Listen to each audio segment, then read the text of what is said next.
आज की सबसे अहम खबर प्रधानमंत्री नरेंद्र मोदी के 75वें जन्मदिन और देश विदेश की बड़ी घटनाओं से जुड़ी है, जिसमें राजनीतिक, आर्थिक, मौसम और अंतर्राष्ट्रीय मोर्चे की घोषणाएं शामिल है। आज प्रधानमंत्री नरेंद्र मोदी का जन्मदिन है, जिसे पूरे देश में सेवा भाव और विभिन्न योजनाओं के साथ मनाया जा रहा है। इस दौरान स्वच्छता अभियान, रक्तदान शिविर, स्वास्थ्य जांच, पौधारोपण, गरीबों को वस्त्र एवं फल वितरण जैसे कार्यक्रम हो रहे हैं। अमेरिकी पूर्व राष्ट्रपति डोनाल्ड ट्रंप ने पीएम मोदी को फोन कर बधाई दी। दोनों नेताओं के बीच भारत अमेरिका संबंधों और ग्लोबल ट्रेड डील पर चर्चा हुई। दिल्ली में बीजेपी 17वां सेवा समर्पण कार्यक्रम कर रही है, जिनमें समाज के हर वर्ग की भागीदारी है।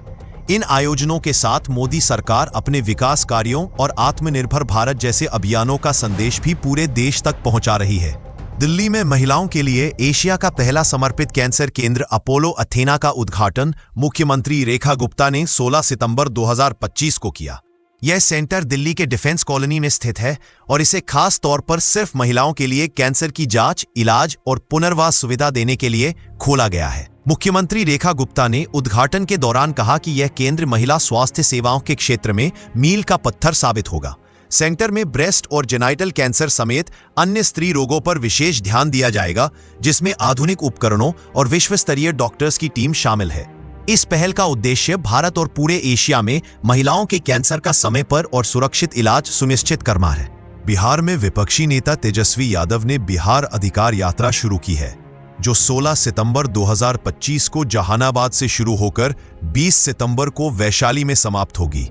इस यात्रा के दौरान तेजस्वी यादव 10 जिलों की 66 विधानसभा सीटों का दौरा करेंगे, जहां वे बेरोजगारी, महंगाई, किसानों, मजदूरों के हक और महिलाओं की सुरक्षा जैसे मुद्दों पर जनसंपर्क करेंगे। जब हमारी सरकार बनेगी, जिस छात्र छात्राओं के पास डिग्री होगा, जिन नौजवानों के पास डिग्री होगा, तेजस्वी उसको घर खाली हाथ बैठने नहीं देगा।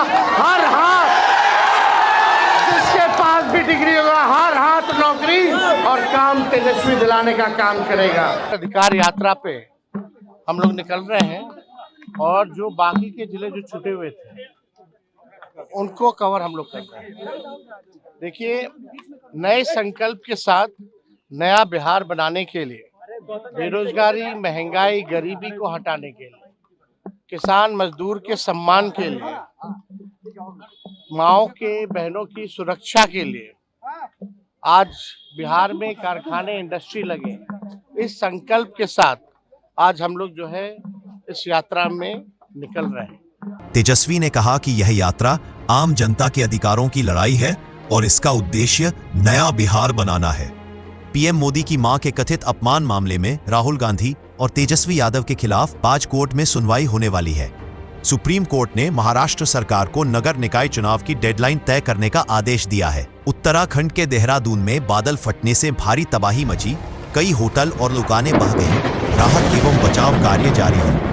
महाराष्ट्र और अन्य राज्यों में भारी बारिश की चेतावनी जारी की गई है। भारतीय शेयर बाजार में तेजी, सेंसेक्स 300 अंक ऊपर और निफ्टी 25,150 के पार गया है। अमेरिका भारत व्यापार डील जल्द पूरी होने की संभावना। गाजा पर इजराइल का ग्राउंड ऑफेंसिव। इजराइल ने गाजा सिटी में जमीनी हमला शुरू कर दिया है। इजरायली सेना के अनुसार अब तक के सबसे भीषण हमले हो रहे हैं और हजारों नागरिक अपना घर-बार छोड़कर भागने को मजबूर है।